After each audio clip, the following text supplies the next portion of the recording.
Ladies and gentlemen, welcome to a special edition Jackrabbit Illustrated podcast. I'm Dallas Clarkseen here with Brendan, Alex, and Chad. We're calling this kind of a kitchen sink pod here today. We're going to talk about a ton of stuff. We've got Missouri Valley changes, leadership changes. We're going to talk potential expansion, even though that the former chairperson said they didn't want to expand. We're going to talk changes with the NCAA, what that could mean for the Jackrabbits, scholarship limits, FBS teams leaving, rules changes, all kinds of different stuff. Hey, we just are excited to talk football here. I cannot wait. I don't know how many days it is until kickoff, but man, we're getting pumped. With that said, I want to hand it off to Alex. Alex, what you got? Well, Dallas, we had the storms roll through last night, and I have this terrible old apple tree in the northeast corner of my backyard. And like every time we get a bad thunderstorm, it dropped like 4 huge limbs in the yard. And either you guys want to guess what I really could have used today? Something to destroy it. I killed so many apple trees in my yard. They're the worst thing ever. A DX Series tractor? A Kubota tractor. I was dragging stuff, loading it in my pickup by hand, tore up my legs and my hands. Oh, worst. I don't be like me. Get yourself a Kubota tractor because not only they make great mowers and snow blowers, but yard utility work, they are the best. Shout out neighbor Mike for letting me borrow his chainsaw because my Sawzall, I would have been out there all evening and would have missed this show. You were using a Sawzall? I would have had to if he wouldn't have let me use his chainsaw. But Go neighbor Mike. He's a stud because you'd have been screwed. That is brutal. Nope. Kubota would have fixed that in a big hurry. But Sawzall might be better than a circular saw, though. Yeah, I've had to do that before too. Which is better than a butter knife, but let's be realistic here. What are we trying to do? But let's be honest, if you want to get stuff done, go with Kubota. They got everything. Kubota dealers in South Dakota, check them out. They've been great to us. I mean, really, how many problems have they solved on this show between snow and you got Kevin Marshall chiming in saying Thumper looks like he's 11. That's the first time maybe seeing the bare chin. Is that what we're talking about? Yes. I believe so. Yes. Yeah. Well, I've reshaved again, so I think last time I still had some grizzle on there, and I've shaved again, so I look even younger. It drives Ariel nuts.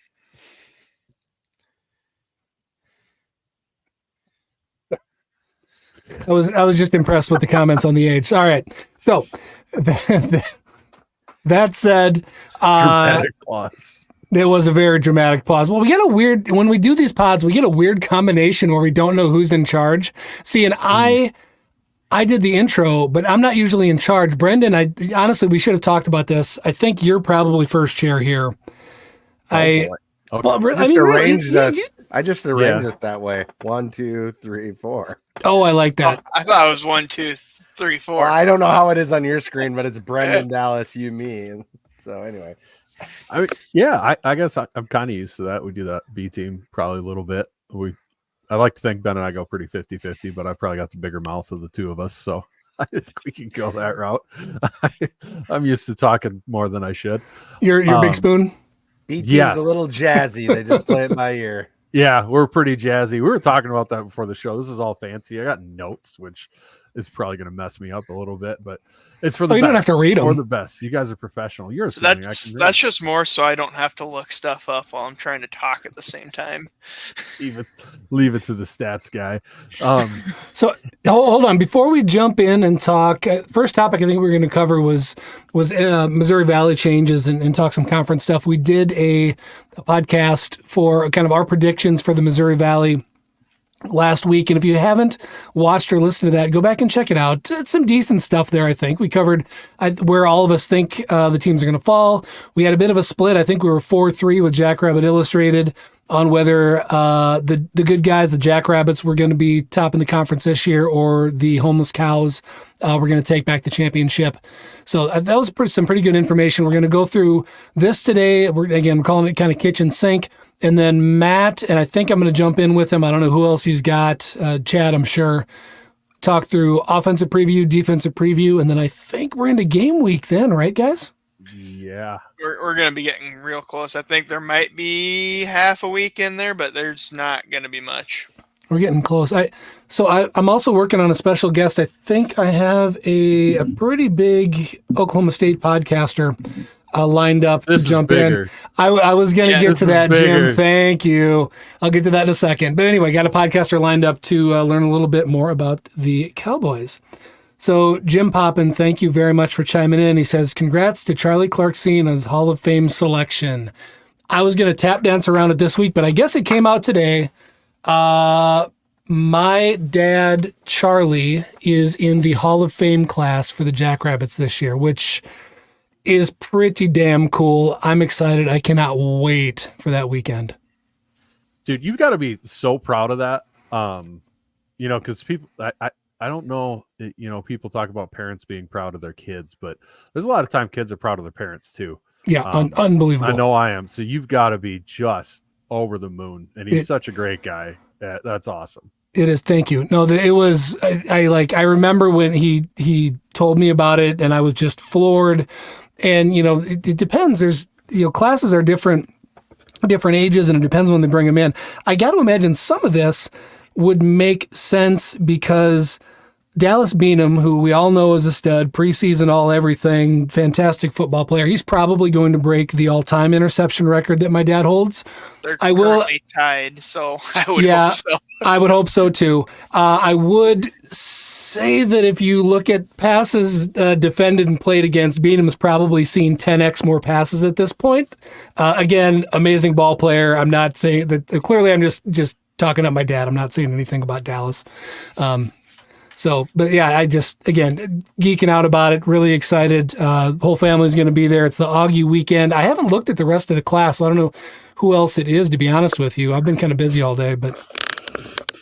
Well, let's be honest. Your dad's the most important one anyways. So the rest are wallflowers to Charlie going in. That's the reality of it. No, I appreciate like Adam Vinatieri or something. I think he might already be in there. I'm pretty sure he's already in. I got to assume if that's a hell of an oversight if he's not. So, no, awesome. Congrats, Dad. Super proud. That's all I got. Should we start talking awesome. Missouri Valley? That's awesome. Yeah, Kevin sent me a picture the last time he didn't have a beard, and he actually was 11. So good for you. Kevin grew facial hair at 12. That's why it's all gray now already. He's not actually that old. Me. Hold on, if you guys listen to that song, if your boyfriend doesn't have a beard, you have a girlfriend. Right. Have you guys heard that? I haven't heard the song. I've heard that phrase. I've heard that phrase too. Yeah. You got to get you a man who can do both. That's reality. I'm a strong two-way player, I guess. Oh, that could go the wrong way. No. I wasn't going to say anything, but what have I done? Next thing we see Brendan in the Olympic boxing.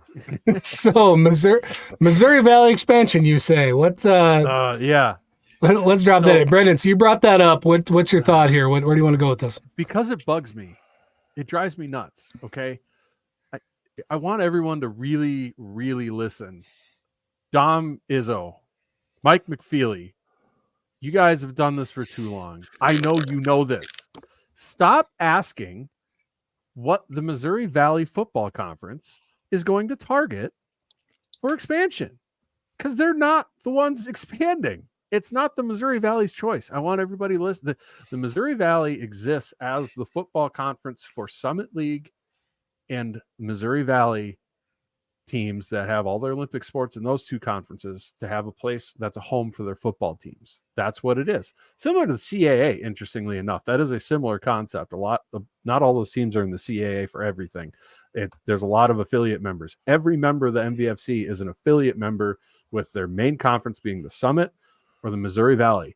That's why Murray State got added. It wasn't because the Missouri Valley was like, gosh, I hope we can add Murray State. That'll really add to the football program. It was because the Missouri Valley Conference, separate entity, wanted Murray State for their basketball program, and Murray State needed a place for their football program.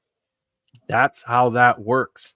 It is not up to the Missouri Valley Football Conference who they add. They don't target anybody. The Summit League targets teams. The Missouri Valley targets teams, and then They go in and they have a vote, and it always passes because it's a tit for tat thing. And they add in those teams for football to the Missouri Valley Football Conference. The Missouri Valley Football Conference doesn't target anybody. The Missouri Valley Football Conference is fortunate that the teams in it care about football. It's the reality of it. It's because if the teams that they added, it could have been a potential OVC if you didn't have pre-Dakota States and everything, the Southern Illinois, the UNIs and things like that.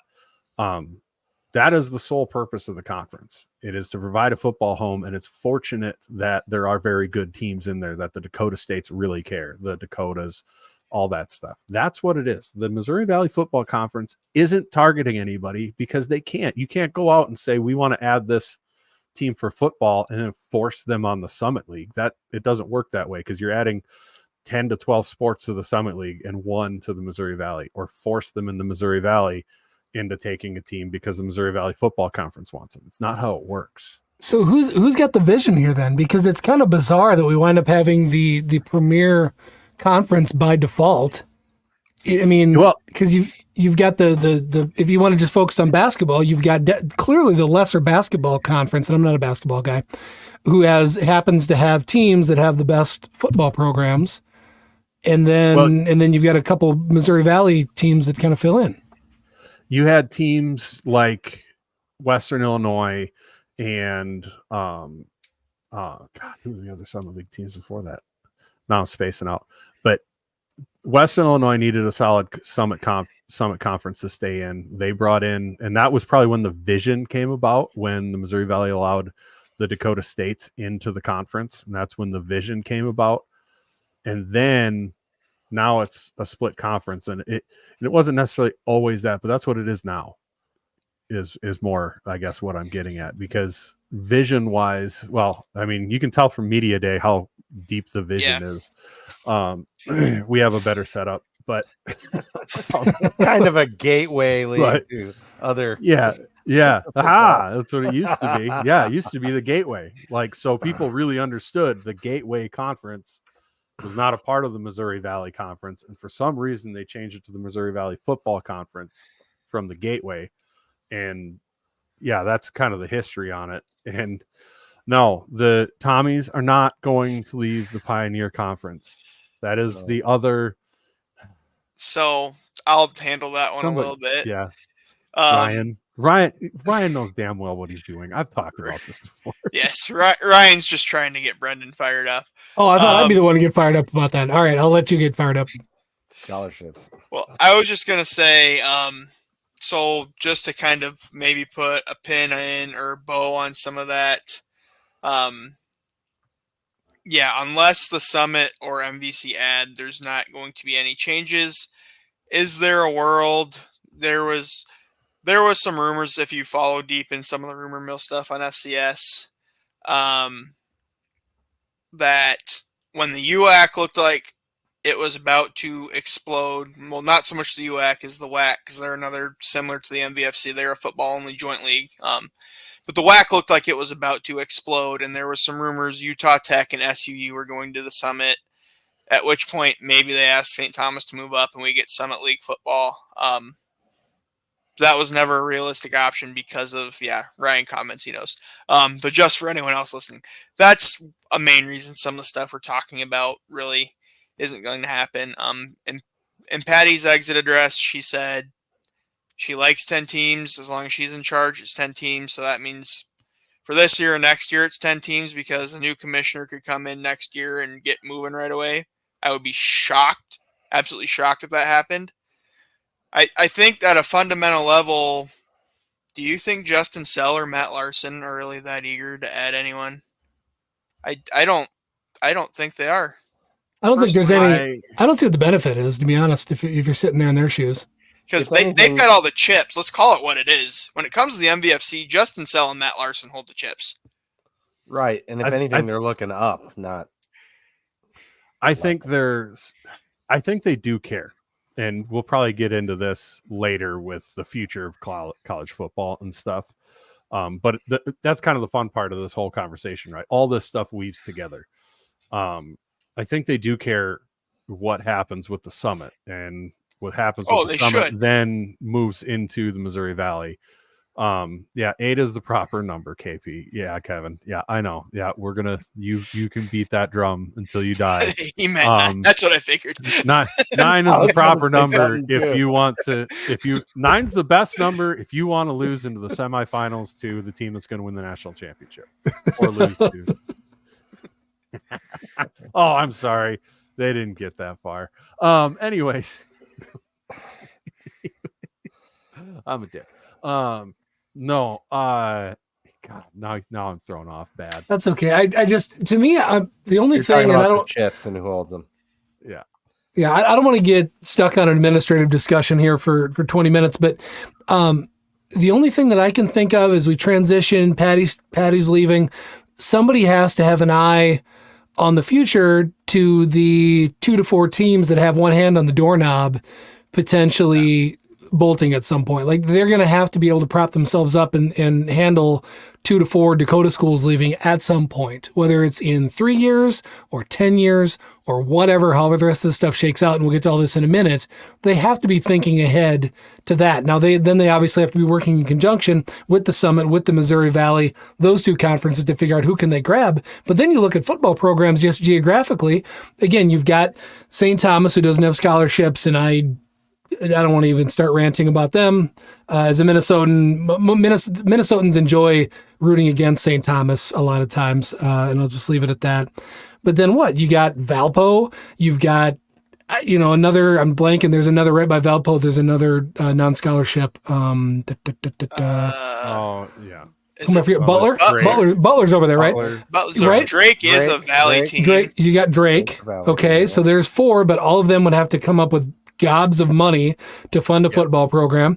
And then what? You're back to former NCC member FCS dumpster Northern Colorado. That doesn't excite me. Yeah, that can't be exciting to anybody. And that's geographically, like, that's it. I mean, you're going way outside of your footprint if you're adding anybody beyond that, other than poaching from the Ohio. I guess you could do that. Well, we've seen what that looks like in Murray State being added. Murray State wasn't a value add to the conference. And the reality is the Missouri Valley Conference probably doesn't care all that much. They would probably try to take the rest of the teams and fold it under the MVC umbrella if a couple of the privates don't throw a fit. I really don't think the MVC would care. And it would be up to the Summit to add whoever they can to join the league. And it's been mentioned a couple times, like you said, who's the value add anyways? You're not getting in that event. If those 4 schools leave, the reality is the whole subdivision's been shaken up so much. I don't know if you're going to even have a Missouri Valley Football Conference at that point. It'll be in the 3rd tier of D1 at that point, but we're jumping maybe a couple things ahead, or maybe that's a nice segue. Sure. Well, yeah, because I think so. I mean, with all these conference splits and conference realignments and things like that, there's so many factors in play that are happening now with this. And people talk about Dallas, and I have a wager going on with when the split would happen. And Dallas, I don't know if you're okay with this being public or not, Dallas. I'll go for it. All right, yeah. Go for it. Dallas thinks it's going to be soon, or at least he did. And life changes, so maybe you've changed. So you think it's in the next couple of years? I think it's 10. And honestly, at this point, I probably think it's more, just because of the House settlement that happened. You listen to like Patty V's deal on the media Zoom call. She said it's probably another 10 years. And I think that probably makes sense from a legal standpoint because of that House settlement. And I'm starting to lean more towards the idea that the split won't be the gigantic fracture that everybody thinks of, the power conferences just leaving and doing their own thing. I think this House settlement, if anything, proves why they're in the NCAA in the first place, because it gives them a legal umbrella to shed the cost onto the rest of the NCAA teams that are in there, which, let's be honest, is a good thing because it allows the NCAA basketball tournament to continue to be accessible to schools like South Dakota State and Butler and Valpo and UNI and all that. So I think that is, and the way that would go is you would have them be their own subdivision of the NCAA, but they won't. I don't think they'll split entirely because look, and for people who aren't aware, there was a huge house settlement back paying athletes for the last decade, NIL money, and it came out basically to a lost massive number. Wages. Yeah, basically lost wages, and the NCAA is shouldering a healthy amount of it, and then the rest of it is being paid for from your schools that the NCAA's revenue sharing that comes out from the big dance, and 63 or some percent is being shouldered by non-power schools. And why is that important? Well, because it's criminal. It is criminal. Well, and it's being fought in court, though. It's being fought in court. Well, I don't know if that's going to have a leg to stand on. That's not going to go anywhere. Personally, I'm not a lawyer. Our attorney general and Montana's attorney general are arguing that because state money is involved with colleges, that they should have been a part of the settlement being meted out. I'm not a lawyer. It doesn't sound like it's going to go anywhere to me, just from things I've read. But then consider the fact that you do pay taxes on internet purchases now, and people thought the same thing about that when South Dakota went toe-to-toe with Wayfair. Yeah, we'll see. This doesn't. If nothing else, maybe they can tie it up for 10 years or something. But no, it's complete crap.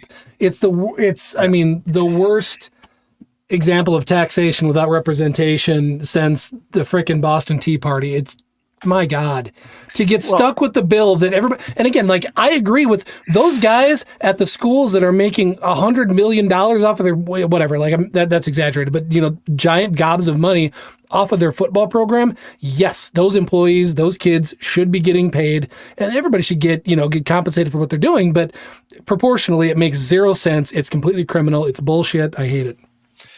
Well, to your point, Dallas, it's not fair. It was decided off in a back room. Basically, there was a weekend recess from these hearings, and the P4 conference commissioners and ADs met separately from everyone else, and they came back Monday and said, hey, here's what we decided. And every other AD and commissioner that was on that panel said, is there a mouse in your pocket? But what does the NCAA do without Ohio State and Alabama? I mean, we can bitch and moan all we want, but at the end of the day, our hands are tied. I mean, and that's exactly why you won't see them split off, because guess what? The athletes didn't get to go after. They didn't get to go after these big fat contracts for the SEC. They didn't get to go after the TV contracts for the Big Ten. This money's all coming from the NCAA because they took the NCAA to court. They didn't take the SEC and the Big Ten. Oh, I didn't know that. So that's why all this is coming from NCAA, money that gets distributed to the schools from the big dance. They didn't touch the real money that those conferences make because they went against the NCAA, because that organization gives those conferences protection. That's why. Oh, it's like having a trust. Yeah, absolutely. And why would they leave that?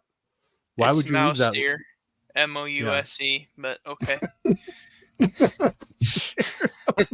Still calling you out. I usually say is there a turd in your pocket, so his is a little more PC than mine. No. No, Brendan, no. I will throw in. You want to. I will throw. Sorry, I'm going to throw in. We were actually at a Gopher camp with my son and PJ Fleck, who, I don't know if I've said this before, does an unbelievable job talking to parents. He takes everybody. I need to ask you about him offline because I have thoughts. Sure. Maybe he's way different in person. Sure. I actually really, honestly, openly like the guy. I think he's genuine. He is. If he's too much, he's too much, but he actually is what you see from what I've seen. But anyway, he does like a 90-minute Q&A with parents, which I've been to a ton of camps and I've never seen any other coach does that. And he does that at every camp he's in it every year since he's been there. But he said that there's been a lawsuit started by the athletes at the distribution percentages of the money, because right now football makes, and I'm going to be off by a percent or two, but basically football makes 91% of all NCAA revenue. I mean, it's all of it essentially.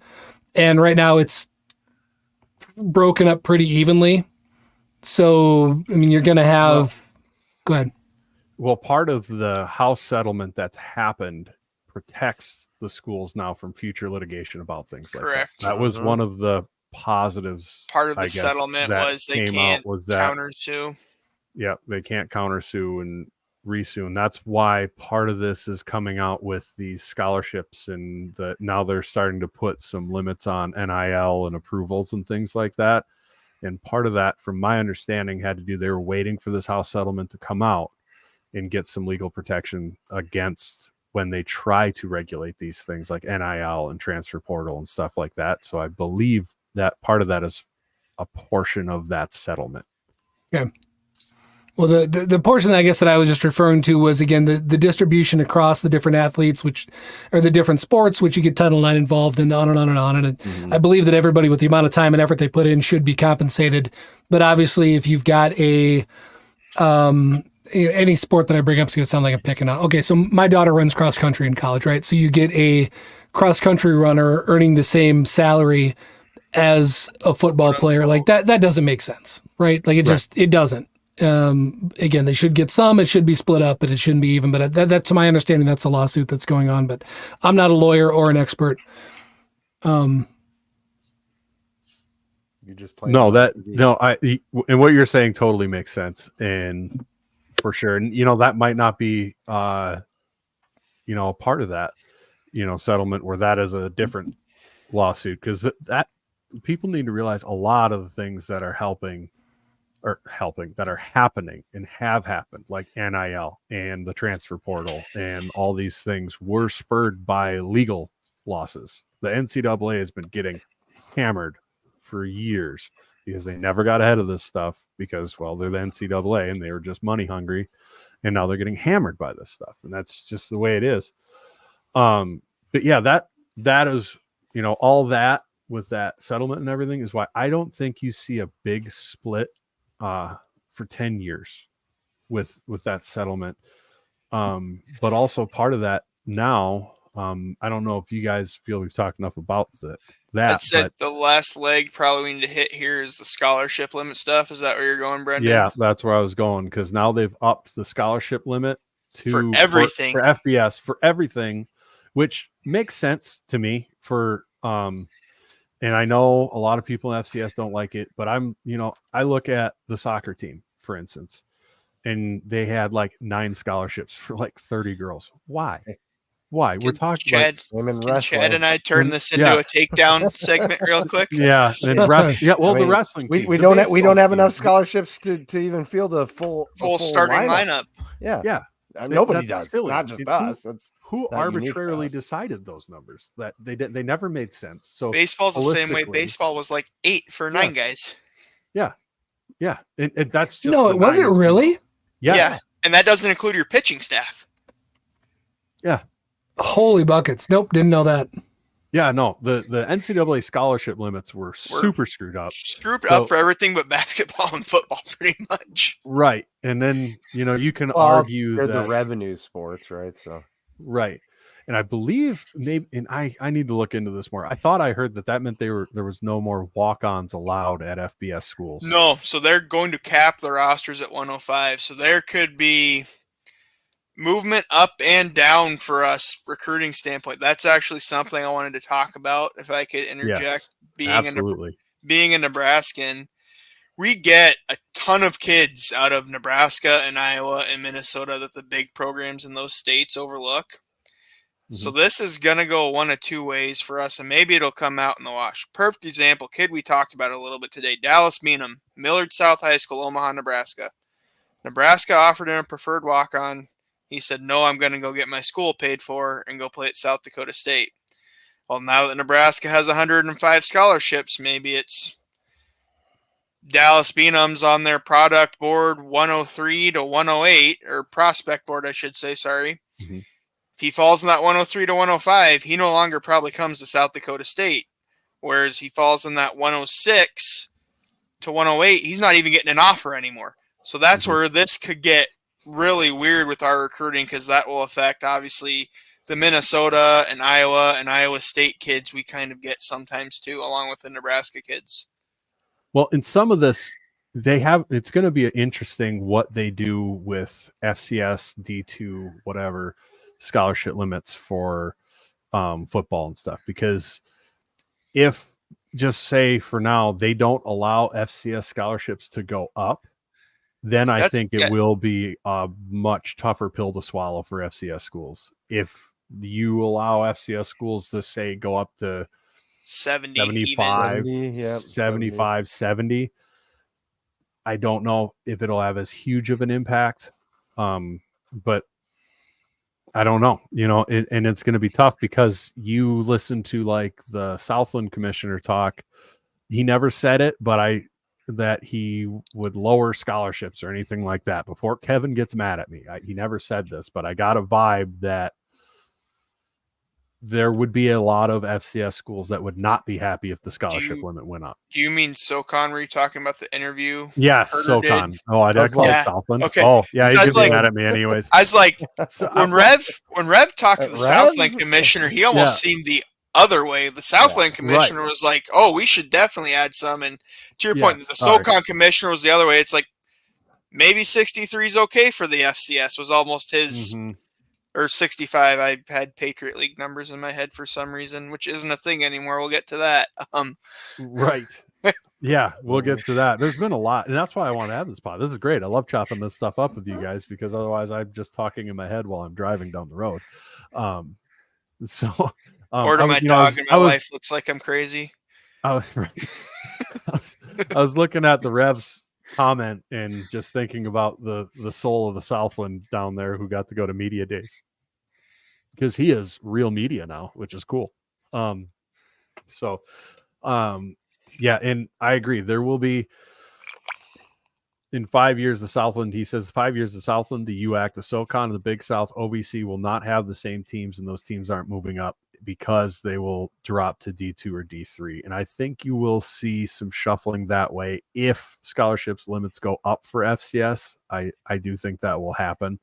Some might not out of pride right away, but there's also going to be, it'll be interesting to see how that plays out scholarship wise. Cause I know, for sure that North Dakota State, South Dakota State are going to be pushing for it to go up to remain at the level that they are, because to stay competitive for the recruits that they're currently getting, you'll need that. You'll have to. And yeah. And, and if schools can't afford it, they can't afford it. And I know I can hear it already. The FCS is a cost containment division. It was meant to contain costs of football while being Division I. Well, the world's changed. I'm not saying it needs to be 85. That, in my opinion, would probably be too much for the whole of the subdivision. But yes, it's a cost containment division. 75 is a good spot for it, personally. Yeah. It's a cost containment division, but it is also still Division I. And if your main focus is savings while having a football team, go be Division II. I mean, look at what happened to all the non-Scully leagues, right? Right. A lot of them left. Well, and I look at it this way. A lot of the schools that you hear stomping about it's a cost containment league, and these state schools spend so much money and we can't. Well, first off, you look at a lot of their budgets, they spend a similar amount. But also, these will be the ones who say that they can't be as competitive or on the level of the Dakota States because they have so much FBS competition. You don't know what it's like and all this stuff. And you're right, I don't know what it's like. But I do know App State and Georgia Southern had some hellacious FCS programs for a long time until they moved up. What's stopping you from being one of them? I'd say James Madison, but I don't think everybody wants to have 70% funded by student fees. Just start creeping it up there. No, I don't know. To me, this is almost a segue into, if it is a cost containment division, you know what? If South Dakota State, North Dakota State, UND, I'm going to leave just South Dakota out of this for a minute based on my own personal opinions. If they can afford it and others can't, and the Montana schools can afford it and others can't, maybe that just means that there's that extra division that's created in between. And maybe, Brendan, our bet, maybe we're not talking exactly the same language, because I don't necessarily mean a fully separate organization. I'm talking just the full-on split where you've got a clear division. Split. Yeah, the full, like the actual G5 split of a division. I mean, maybe that is where South Dakota State, North Dakota State, Montana State, maybe that is where they belong. And Western Illinois wants to have Division I athletics. They still want to have a football program. They don't want to be non-scholarship. Then that does fit in 50 scholarships or whatever that is that they want to fund. You're 100% on. And that's what everybody's been saying for years. That's why there's really 3 tiers of Division I football. They're just fit into 2 tiers.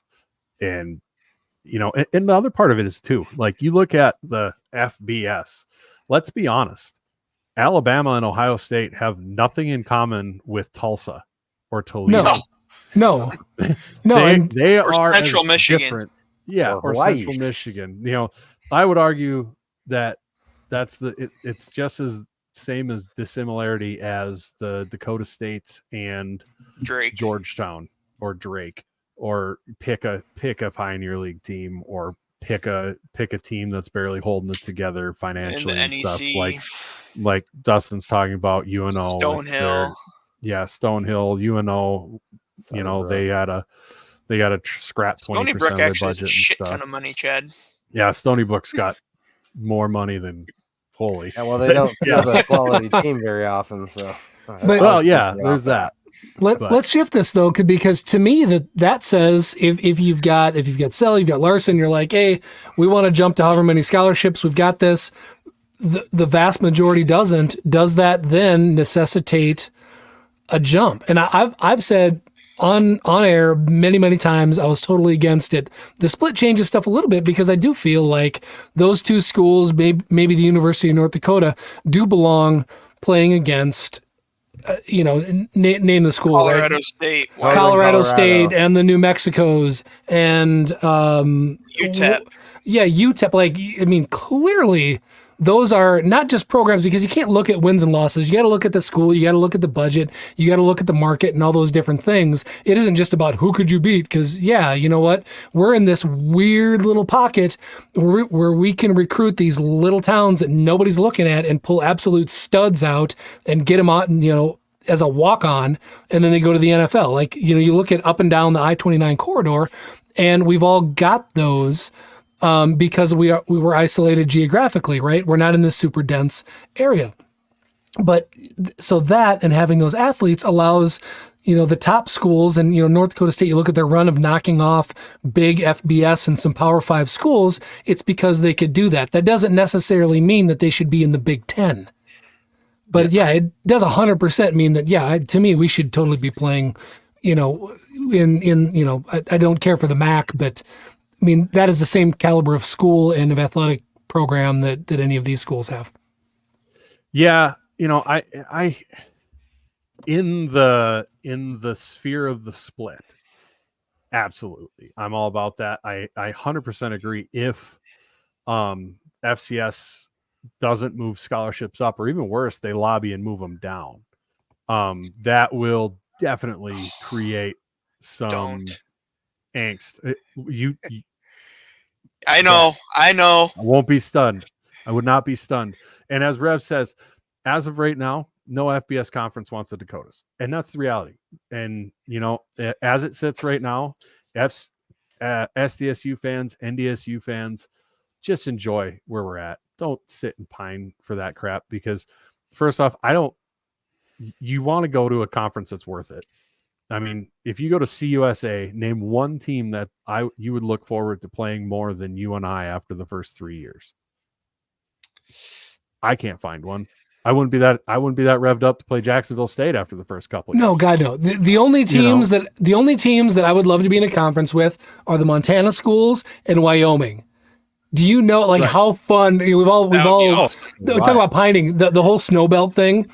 If you could get the Montana schools and the Dakota schools and Wyoming fans would just hate this because obviously we're little brother at this point in their eyes, I'm sure. But the hate that would be created between those teams every year, God, that'd be fun. Oh yeah, the rivalries would be incredible in that fantasy land if that happens. And the one thing I do want to put out there that sometimes seems to get forgotten, particularly up north. They go, you need to force your way in. You can't force your way in. That's not how it Who works. has done that? You don't. Yeah, Liberty forced their way up because they had the money to. We don't. I don't know. Sam Houston and Jacksonville did it, and the NCAA went from $5,000 to $5 million or whatever because they didn't force their way in either. They got added. The CUSA added them because they were in their geographic footprint. They got invited. Yeah, they got invited in. The only team that forced their way in was Liberty, and they were able to do it because they had documentation of other ADs saying our conference will never let you in because of your religious beliefs, and that's pretty much a slam dunk case in any courtroom in America. So they said all right, we'll go to court or you let us be FBS, and they print money with crappy online degrees that they sell, so they've got the money to sustain themselves as an independent. And which they aren't even anymore. Right. If you're Matt Larson or Justin Sell, and if you're an NDSU fan and you don't trust Matt Larson, which I get it, you should trust Justin Sell. He's pretty damn good at this. How I wanted to wrap this up. Incredible. And if you don't think that, if you're worried that if the split happens, we'd be stuck in the third tier. If you don't think, do you really think that you've had that thought and Justin Sell hasn't? There have been meetings about closed door meetings to prepare for a future closed door meeting. Like there is a written choose your own adventure plan of if this happens, then they know that like this is all set, and somebody's working if they need to raise money. There's a panic plan of like, all right, we got to do this now versus the 10-year thing. And again, I've said over and over again that I'm not a big proponent of this because we're in a great spot, guys. This is fun. Awesome. Like yes, we've talked. I mean, we've again, Brendan, you're the one that keeps saying it. Like you remember the golden days? We're in them. Like just take it, enjoy it. We want to be very clear. We are not pushing to jump to FBS. Nope. We were blue and yellow. Yes. Right. We were blue and yellow. And not calf poop green. Right. And even if say that SDSU and NDSU secretly are just dying to be FBS and are pounding on every FBS conference's door to try to get in. You know what you cannot do publicly? Say that. Tell anybody. You can't say that publicly because all those chips we talked about with the MVFC. You have nothing. They're worth nothing. You have no power anywhere in your conference anymore. Anything you say in that conference doesn't matter because they're going to go, you want to leave anyways. Why are we going to let you help decide the future of this league? And we saw what happened with San Diego State when they jumped the gun too soon. And then they killed the conference. Bad. Yeah. Yep. That was the thing. And actually, that's a good segue into what I wanted to touch on that we talked about when it went down a little bit. But again, I want everybody to understand how big of a deal it could still potentially be.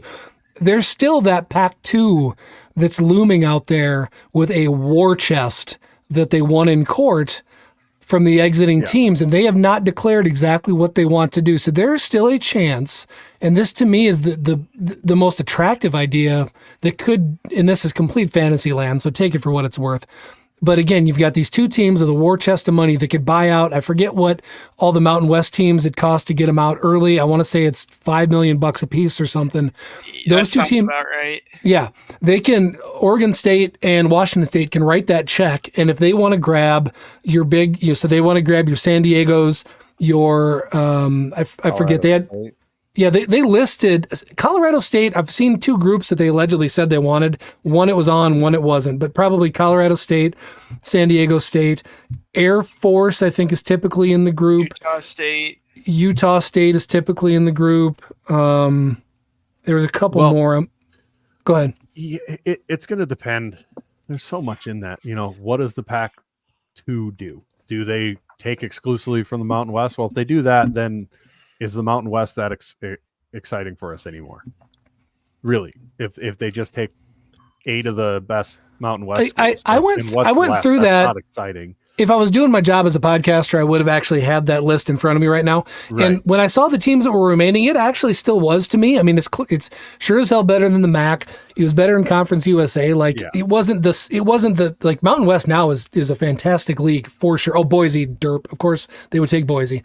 What do they call them? What does Idaho call them? The donkeys? The donkeys. The donkeys. Yeah. They take the donkeys. So I don't know. It still looked okay to me. It's better than most of the options. Right. And, if you'd assume that the Montanas and whatever would go up in that scenario, it's so hard to predict because nobody knows what they're doing. Because they could decide to take a couple of the Mountain West and then try to become, the best of the rest and try to pick off some from the American could become an airplane conference and try to grab somebody from the ACC and whatever and become an airplane conference like the rest of the power conferences and try to do it that way.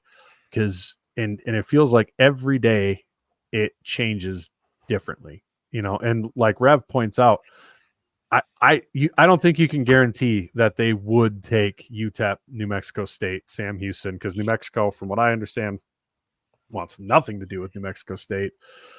Sam Houston, why the hell would they take Sam Houston? Stop it. No. Just stop it. Happen. Stop it, Rev. He's okay. Rev is 100% trolling at this point. I've been with all of his statements to this point until that. Yeah. He's just secretly a Sam fan, But oh God, no. But it's just I followed that kind of close for a while, and it's so up and down. And I think the reality is if that happens, it's not for 2 years, because as of right now, the fines with their scheduling agreement they have with the Mountain West are astronomical and would use their entire war chest. There's a little bit of a clock too, though, because their bowl tie-ins expire at the end of 2025. So they need something to show to keep those bowl tie-ins. So that's where there's a conflict of about a year there. Yeah. So how's it going to work? How's this going to work? We don't know. And I do think right now they're still hoping for a life raft, and the Big 12 could just reach out and say, Big 12 and ACC, they're both writing love letters to each of those conferences daily, I'm sure. If you've got here's my point, I think. If you've got a hard on for that scenario, I would cool those jets until the movement actually starts happening, because there are more scenarios, the more I look at it realistically, where it does not lead to what people hope it would lead to, compared to scenarios where it would happen. Because the reality is, as much as Rev is trolling us here with the Sam Houston and stuff, the reality is a conference the caliber of the Mountain West with their TV contract is going to want markets, and they've never I don't believe they've ever added a straight from FCS team before anyways. No. So it would have to be pretty drastic for that to happen. Sorry, part of that discussion, who hasn't had it a straight from FCS? Mountain West. Boise was a freaking junior college 20 years ago. Boise was in the WAC first, weren't they? Really? Yep, they were in the WAC before the Mountain All right, West. my bad. Yeah, That was back when the WAC was actually good, though. Yeah, back in the day. Yeah, so there's so many moving parts with that, and it kind of goes back into the split a little bit for me, where the idea behind the split to me can make money. I think it can make money. Jim pointed out, who wants to have a Tuesday night game with 1,000 people at it? If you have the split, and if the G5 split happens and those G5 teams lean into having good fan bases in Saturday night football and all that stuff, and we're what college football used to be for all the people that pine for it, instead of basically NFL light at Alabama and Ohio State and all that stuff, you lean into that. I think you have potential for revenue with a real playoff and home playoff games. Drop the bowls, stop pretending they matter, and do all that stuff. And the same things with the Mountain West. What do? Do they go and continue on this path of the TV markets matter and whatever? Wow, Rev, thanks. I didn't realize we had a small population. Super helpful saying, brought up that El Paso has more people than the Dakotas. Yeah. No, so are you hold on, Rev like, is going to go to the logic that Kennesaw, half of Atlanta clearly watches Kennesaw games every everyone week. in Kennesaw watches Kennesaw. That's why they have an 80,000 seat stadium. Oh wait, that's an hour and a half away in Athens. They always put it on the TVs in the airport, don't they? Does the Mountain West lean into markets and people? Exactly. Or do they lean into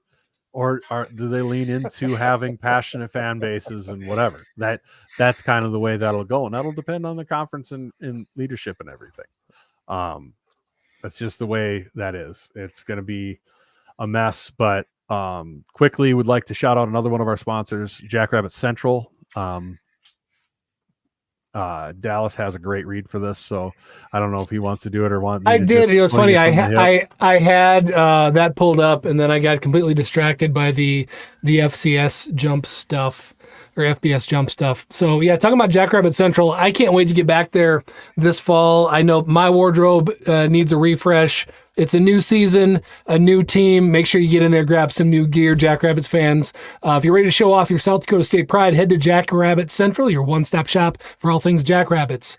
From game day gear to everyday wear, they have everything you need to support SDSU in style. Visit jackrabbitcentral.com to check out their collection or head to one of their 2 convenient locations on campus or downtown. Go big, go blue, go Jacks. Are we good with that? I was going to say, I think we beat that into the ground enough. Moral of the story is, let's be happy with what we got and trust in Cell we trust, I think is our message. That's how I just wanted to end that is think of where the athletic department was 10 years ago, and not that it was even bad 10 years ago, but think about where it was 10 years ago and think about where it is now. Thank you, Justin Cell. Justin Cell has earned the right to do pretty much whatever he wants. Yep. I mean, he's got the keys. Let him drive. Yep. He built the Ferrari. Let him drive it. Keep driving it. You know? Yep. Can we? I want to jump back a topic quick. There's a couple. One thing that I forgot to bring up when we were talking about the adding teams thing, and again, we established that it's more about the two other sport conferences, the Summit and the Missouri Valley, and what they do, but.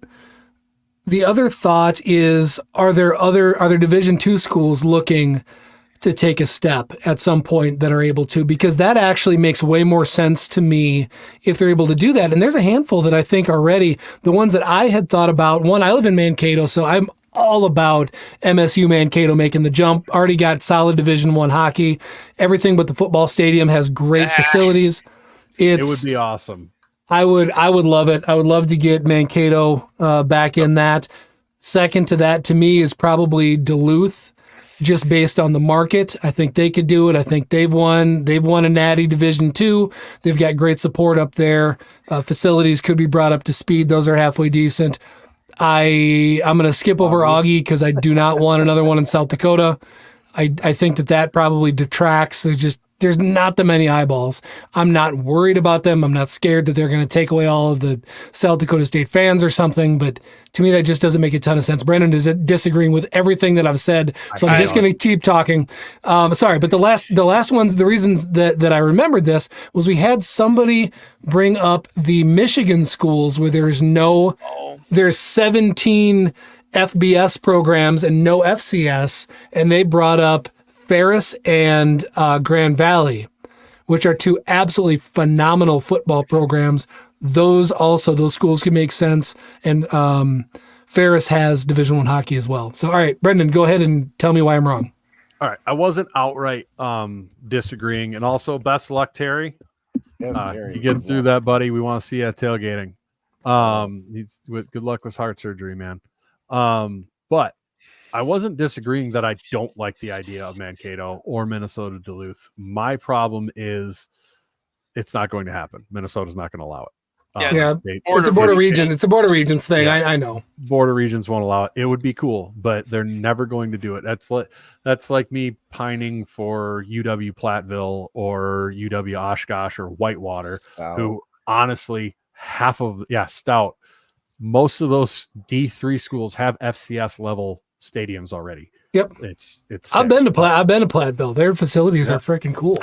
Yeah, they'll never have it just because the Wisconsin Board of Regents will never allow it because they view it as competition for the Badgers.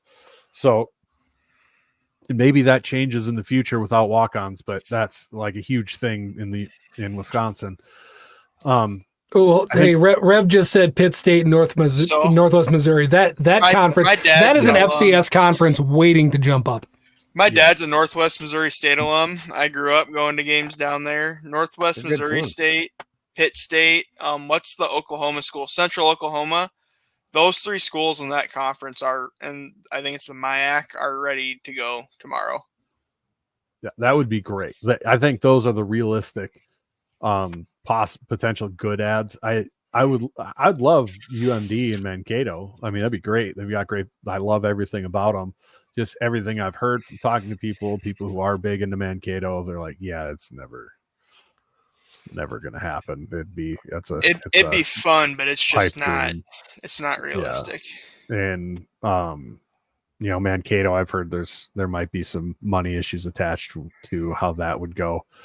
But yeah, I think those other ones that you guys mentioned would be great ads. I think Lindenwood's coming along great. That's been a good Tarleton is coming along great. And hopefully, there isn't FBS movement early because Tarleton will be a target. And they're forced to stay here because they've got money, they've got fans showing up. I think that is a potential in the future to be a really good FCS team if they stick around. West Texas A&M. I've heard about them being really good, one to have move up.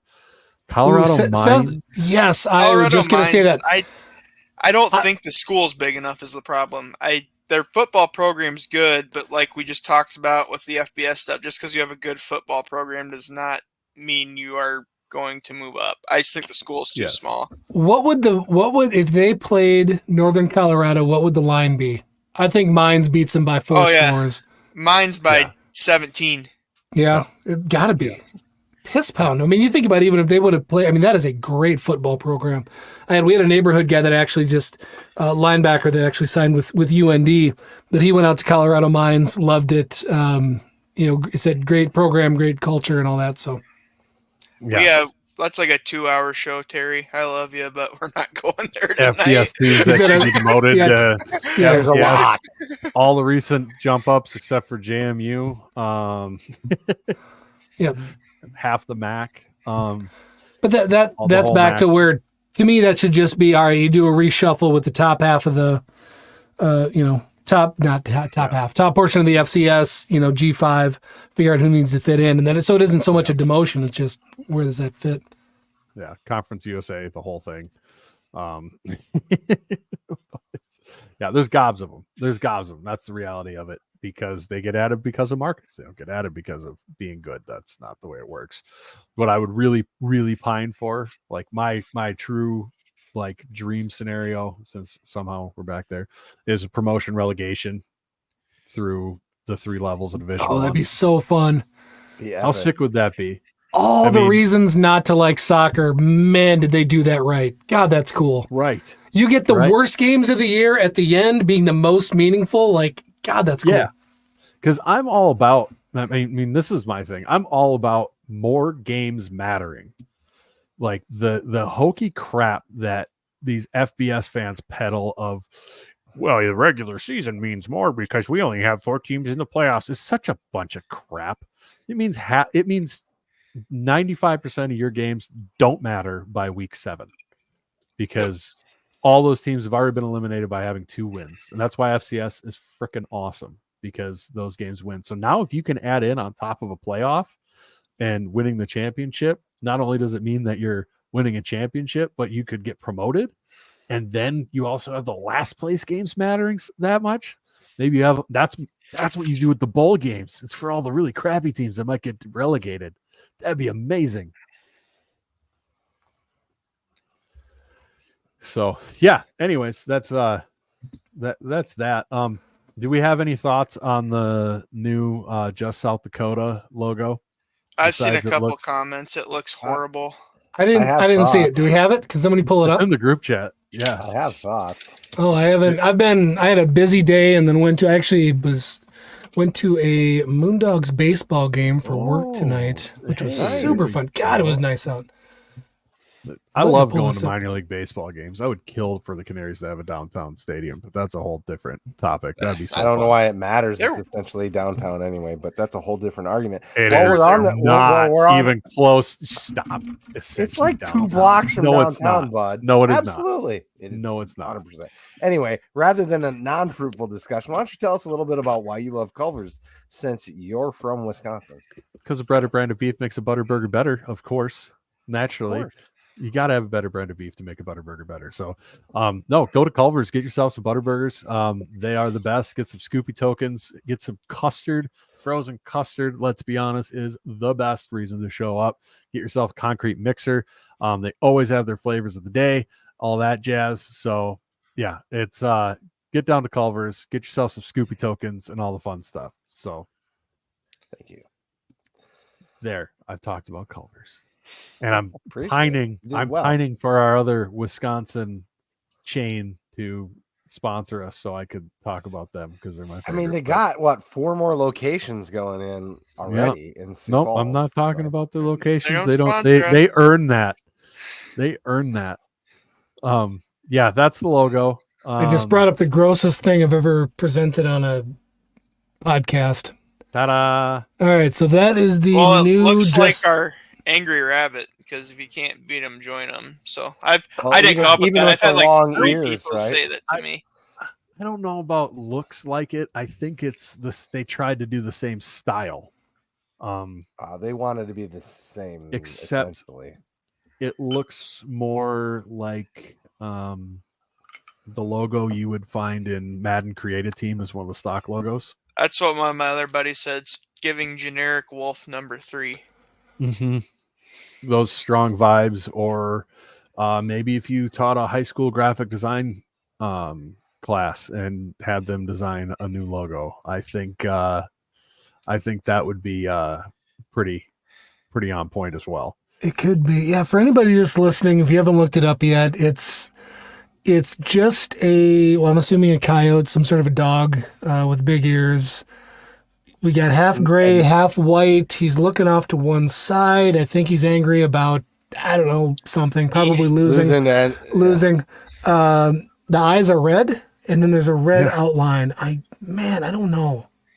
I just am It's not sure. I bad in can't, my opinion. They I'm really trying to try be hard to unbiased, bring the and red it's into still it. bad. I think it's fine. It's a logo. I don't know. It's dumb. I think the one they had is better is the Oh my problem. God. Yes. I think there that's wasn't the real anything wrong problem. with what they had. Yeah, No. and like, No. It's actually the best one they've had for a long time. I mean, the coyote paw SD ones. Well, that's still. This good, is the but- secondary. Oh, you're saying that one's Yeah. not good. Okay. Yeah, I see. yeah, I'm the good with. Maybe I'm just used to it. I'm good with the San Diego. Coyote Paw SD. That's classic. That's them. It's okay, but Yep. they ripped off the San Diego Padres, and we all know it. They're just really good Yeah. at ripping other people off Yeah. and trying to be like them. That's Mm. you know, You mean I like mean, their whole stadium? yeah, Well, yeah. know, and their R. Kelly stain that they removed once we talked about it. Good idea. We I did mean, a you know great what- thing for them. We know what I said about this. It's a coyote with one tooth, like all their fans. So We are way too long, but we've got a whole list of shit we didn't even get to. But I do have some quick hits that are on theme of what we talked about. I do want to get to. I if gotta may. get this garbage off the screen. I'm sorry. Hold on. Yeah, Yeah, let's that's be part of quick. it. We talked There about we that go. way All too right. much.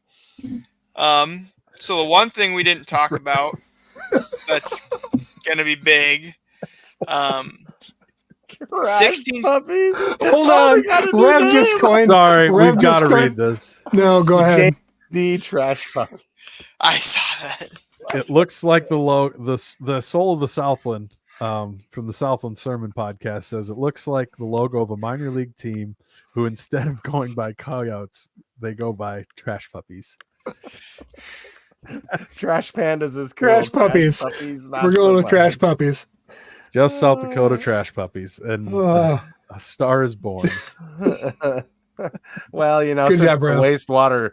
wastewater treatment plant, there's some turds floating around in the punch bowl that dogs can eat. So There we go. All right, your quick hits, Alex. Sorry, it got me. No, you're fine.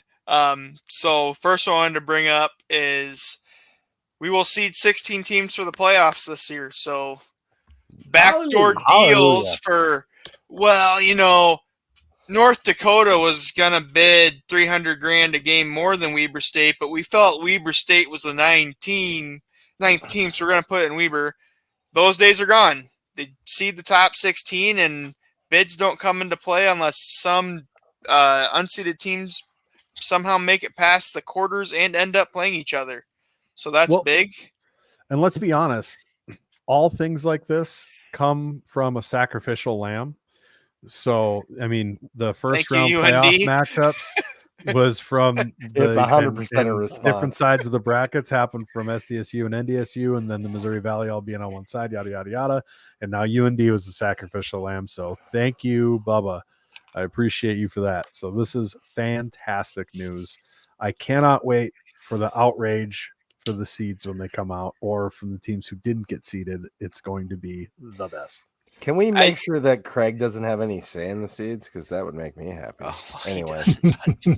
I had a whole write-up, some notes about how does 2021 play out if we get the 9 or 10 seed, but maybe I'll throw that into a blog post or something because we're way over time here.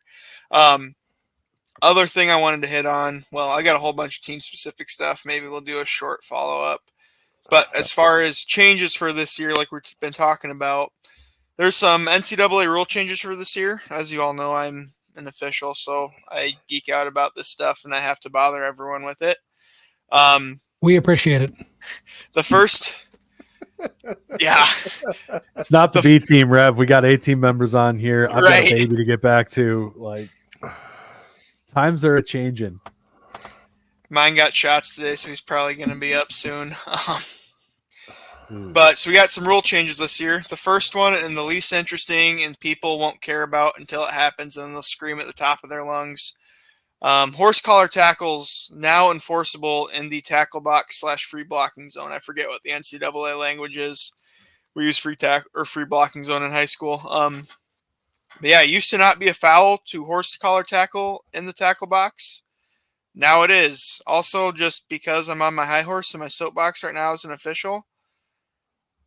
Yes, a horse collar tackle is still a horse collar tackle, even if he does not reach inside the horse collar. It extends to the nameplate and back of the shoulders. And secondly, no, just because the horse collar and the nameplate are grabbed does not automatically make it a horse collar tackle. You have to pull the player against their momentum backwards or to the side. If you grab them and pull them forwards, we're clean. Play on. But if they have long hair, it doesn't count. No, long hair also is not an extension of the nameplate. I'll get off my soapbox now. Big thing for game flow, which we should have had it last year when they got rid of the first downs until 2 minutes. We have 2-minute warning this year. It felt really awkward where a team would get a first down at 2:01 on the clock. So, okay, yep, keep winding it. And now first downs aren't stopping the clock till like there's actually 1:15 left on the clock. I thought we should have done that last year. I think that's a good change. Then You're the kind of remind us about these mid-season, Alex. Oh, I know. No different than the coaches I work with. Sorry to any of them that may be watching. There's all right. Zero of them watching. Nothing to worry about. Yeah, they'll all tell you I'm blind, and that's fair. Conferences, big one. Conferences will allow tablets on the sideline like you see on NFL. What I've heard is NDSU has said, yes, we are going to have them. I've heard we were kind of looking to raise some money before we could do it. I'll call that out for what I think it is, as just a ploy for fundraising, the momentum we have right now. I can't see how we don't get that money. I fully expect us to have tablets on the sideline this season. I think we are ready. So they're probably already bought, if I had to guess. Freund said something about it. It's very minimal, but he did bring it up. So, yeah, like I said, I was already assuming they were already bought. I think that was just a little bit of a marketing ploy. But along with that, helmet communication, like you see in the NFL, also legal this year. And that's for how many players on the field? 1. So it's a 15-yard penalty if you have 2 players on the field who have helmet communication. Dead ball, 15-yard foul. FBS, going back to some of the stuff we talked about earlier where it's a money savings league, this is one way they actually did do it. So FBS, it's up to the individual teams. If you've got the money, you can have it. If you don't have the money, too bad. For FCS, for non-conference, for the FCS, the conferences are going to dictate what they do. The Missouri Valley, specific to us Jacks fans, has said they're going to take a wait-and-see approach. Schools can do what they want for out-of-conference. For conference games, it will not be allowed, though. The only one I've heard of maybe toying with it is NDSU said they are maybe going to do it for 1 or 2 of their out-of-conference games, but not all of them. And it won't be until it won't be in playoffs till all FCS conferences adopt it. So that's where I don't think you want to be an early adopter because you're going to have helmet communication all season, then go back to your signals. I feel like that's setting yourself up for failure. But on that note, the Big Sky has said they are potentially going to look into it this year. I was kind of surprised to hear that. Yeah. My thought on that, I can't see the playoffs are going to have to change how they're doing that because there's no chance that you're going to wind up with the Pioneer team every year investing in that or whoever comes out of that. There's no way. Well, that's where when all the conferences adopt it, it'll be like everything else. So that's why towards the end of the regular season, we've got the warming huts and stuff on our sideline, and the away team doesn't because the Missouri Valley Conference, it doesn't have to be equal. But the NCAA rule for the playoffs is whatever we provide for ourselves, we have to provide for the away team, which is why we should have built the heaters into the wall of the Dana instead of having them freestanding. I'm sure there was several good reasons they didn't, but that was always my contention is then you can at least try to make the argument, oh, sorry, it's just part of the infrastructure. But that's a separate discussion entirely. Replacement, Alex. Or if a player in theory runs out of bounds into that wall with the hands. In theory. Speaking of, where I would love helmet communication? At Cubby's. So I could put my helmet on, tell my waitress what I want, get myself some J.I. Italian nachos, and then have them just bring it out to me without having to have them have to walk all the way out to get my order. That'd be fantastic. Maybe some helmet communication with the bar. That'd be fantastic. So thank you to Cubby's Sports Bar and Grill, the place to be if the Jacks are on the road and you want to catch a game. Go down to Cubby's. They've got screens on every wall, all over the place, and the best food and drink in town. Great drink specials. Go on down to Cubby's, enjoy yourself, have some great nachos. They don't have the J.I. Italian nachos yet. We haven't managed to strong arm them back into having that. It might happen. If we never can try it again. Who's up for round 2? Or those guys are going to be like, all right, once was funny, second, not so funny. Cubby Sports Bar and Grill, the rooftop patio is open still. Go on up there. That is the best place to sit, in my opinion. I love sitting on the rooftop patio at Cubby's. It's fantastic, especially on a nice warm summer night. That's the best.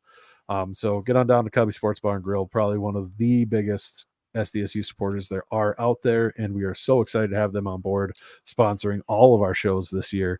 Those guys are rock stars. So here's one. I have a future rule prediction. They're going to have the NFL kickoffs next year. Yeah, dude, I know. Soon. It'll be soon. I think they're great. The NFL new style kickoffs next year. I think we should call it the UFL style kickoff, to be fair. You know what? I like the Mangini rule. I don't know what that is. Yeah. After you score the touchdown, you get the ball back at your own 30, 4th and 15. Oh, that one. No, stop it. Can you imagine how bad we 4th and 15 has the same odds as an onside kick. A punt from the 30 ends in the same average field position as a kickoff. I don't care. Get out of here with that Moneyball shit. Yeah, here's Moneyball safer. stat man. No, I like this because there is, I do feel, at least watching it, number one, a kickoff should be different. It shouldn't be another play. It's a special play. It's always been a special play. Keep it a special play. It's funny you brought it up, though, because my uncle literally was watching the Hall of Fame game and texted me at the start of the show and said, I kind of like the new kickoff rules. I was going to say, like, if you haven't watched it in action, I think the automatic reaction is, I hate it. It sucks. It's going to be awful. But I think once you start watching it, I think part of the reason I like the rule itself. Nobody returned them anymore. I like the rule itself. I don't like onside anymore, how it's basically gone. That I don't like. Yeah, okay. I get that. But I think you're going to see returns on every kickoff now. There is still that potential of a huge game-breaking play, and I would argue there's going to be more kickoffs returned for touchdowns probably this year than ever before, because it's so new and teams aren't 100% locked in on how they're going to defend it and all that stuff, and when offensive minds get in on it and everything else. But I think it'll be great. Rev says it made him go meh. I can understand those feelings too. I saw we're already in garage time. I saw the worst clickbait headline about it the other day. You want to hear what it said? Yes. It said do this one thing. It said, so obviously not to get too far down that road, but Harrison Butker was in the news earlier this year, right?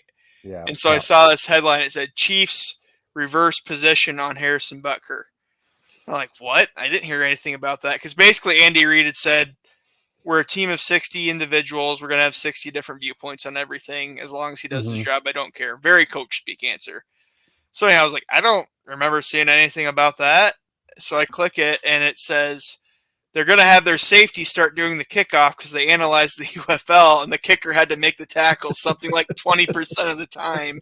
And he was a high school kicker. I was like, that is just a terrible, terrible clickbait headline. You're just mad that you fell for it. That's what it is. Oh, 100%. 100%. That's a fair. You got Rev going already, dude. Yeah.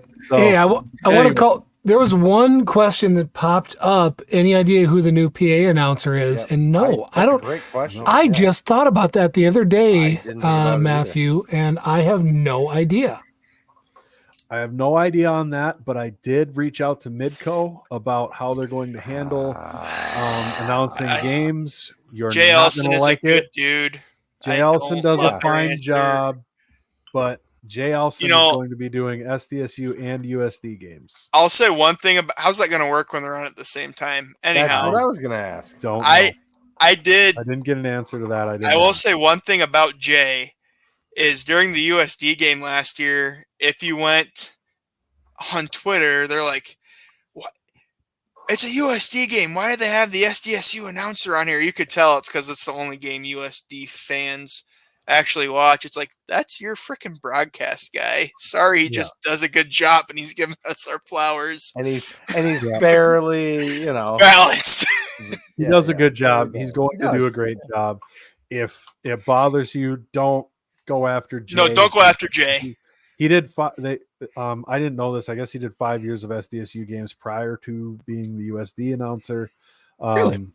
Yeah. So, leave Jay alone. He's going to do a good job.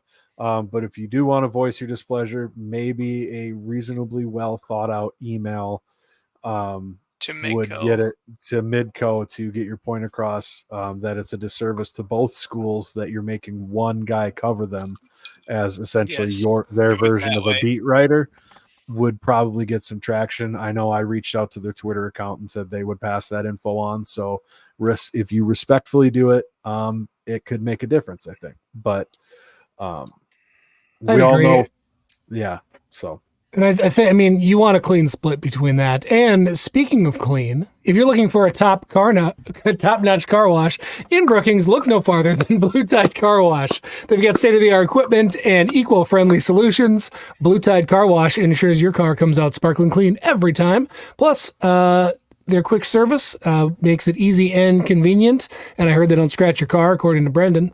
So swing by Blue Tide Car Wash in Brookings today or on game day and give your car the shine it deserves. Visit bluetidecarwash.com for more details. I can't believe they don't have a sign out in front of them on game day that says "Go Big, Go Blue Tide Car Wash." They should. Agreed. All right, I'm getting ready to wrap here, guys. You got anything else? Yep. Although you can keep going, I can bail. I'm good. I'm gonna be in trouble if you leave before I do. Fair. No, that was answer good. your All right. question quick here, Dustin. Not very often, but it probably happens once or twice a year. Yep, Dallas, you nailed that segue. That is pro. That's me. Dude, Well, I was actually, throw Matthew Cruel's comment up here quick too. I don't have admin rights right now. I've been too lazy to You don't renew have to mine. tell us that. We know. I'm saying it for the fans, listeners, I should say. So the Augie game does not have public available tickets. So, unless Alex, you first read the comment. Yes. We know yeah, you're new to sorry, this, but- audio only listeners. No. How are the season ticket sales going? Are there room for more? So if you go to try to buy single game tickets, you cannot buy Augie tickets right now. But call the ticket office. They do have season tickets. They do have mini plans. Just because you don't see stuff available on the single game tickets right now, which is not even open to the public yet, only open to season ticket holders. You want to go to games this year, get yourself season tickets or a mini plan. But yes, even though you can't buy them through the website right now, if you've been on the fence about it, slacking on it, because Lord knows I do that on plenty of stuff in my life, call the ticket office. They will help you over the phone. There are still season tickets, even though you can't get them online. Beauty. I think we'll have to go back and look at the time, but probably they sold out faster than any other opposing team that's ever visited South Dakota State. So Yeah. try harder next time. Overall ticket sales are looking great this year. So this is exciting. We're going to see a lot of sellouts and a lot of full looking stadiums on TV, I think. Yeah, like I said, you want to go to a game, do not wait for Wednesday when those general public tickets go on sale. Get yourself season tickets, get yourself mini plans. They have options for both around $99, $100. I mean, I get the economy is not great right now, but if you live within an hour, you're going to come to most of the games anyhow. Just do it. You'll be glad you did. That's stupid, reasonably inexpensive. I mean, That's what I'm a saying. combo meal costs at a drive-through. It's like almost $15 these days. You can't even get 10 meals at fast food for $100. Anyway, Agreed. Sorry. So get your butts to the game. It is, and at the end of the game, you'll hear whoever that PA announcer is. So say, "Go big, go blue, Go Jacks." Jacks."